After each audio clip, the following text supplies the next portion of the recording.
ఆర్థిక తత్వవేత్త, ఆర్థిక మేధావి, 10 సంవత్సరాలు ఆర్థిక సరళీకృత విధానాలని దేశంలో ప్రవేశపెట్టి ప్రపంచంలోనే ఈరోజు ఈ దేశాన్ని వేగంగా ముందుకు నడిపించి 5 ట్రిలియన్ ఎకానమీ వైపు దేశాన్ని ముందుకు తీసుకెళ్లిన పివి నరసింహారావు గారిని ఈరోజు దృష్టిలో పెట్టుకొని ఈ స్కిల్ యూనివర్సిటీని మనం తెచ్చుకున్నాం అధ్యక్ష.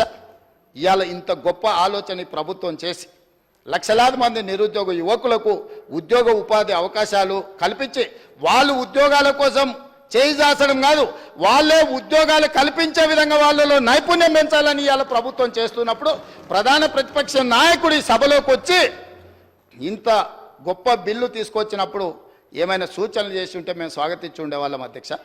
ఇవాళ చాలా ముఖ్యమైన సమయం. వారి అనుభవాన్ని రంగరించి వారి సూచనలు ఏమిచ్చినా మేము తీసుకోవడానికి సిద్ధంగా ఉన్నామని చెప్పినా కూడా వారి సభకు రాలేదు. వారి విజ్ఞతకు వదిలేస్తున్నాం అధ్యక్ష. వచ్చిన వాళ్ళు వాకౌట్ చేసినారు, అది కూడా వాళ్ళ విజ్ఞతకు వదిలేస్తున్నాం అధ్యక్ష. మేమేం చెప్పదలుచుకోలేదు. అయితే మిత్రుడు కొంతమంది సభ్యులు ఏం పెడుతుండ్రో మీరు ఫీజుకు సంబంధించిన వివరాలు పూర్తిగా ఇందులో పొందుపరచలేదు.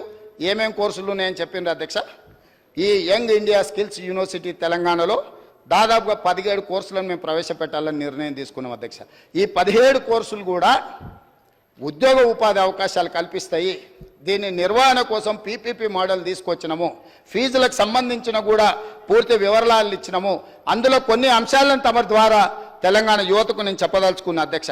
ఇందులో మేము ప్రవేశపెట్టబోయే కోర్సులు హెల్త్ కేర్ ఒకటి, రెండవది ఫార్మాస్యూటికల్ అండ్ లైఫ్ సైన్సెస్, మూడవది artificial intelligence and information sciences, నాలుగవది టూరిజం అండ్ హాస్పిటాలిటీ, ఐదవది ఆటోమోటివ్ అండ్ ఎలక్ట్రిక్ వెహికల్స్, ఆరవది banking, financial services and insurance,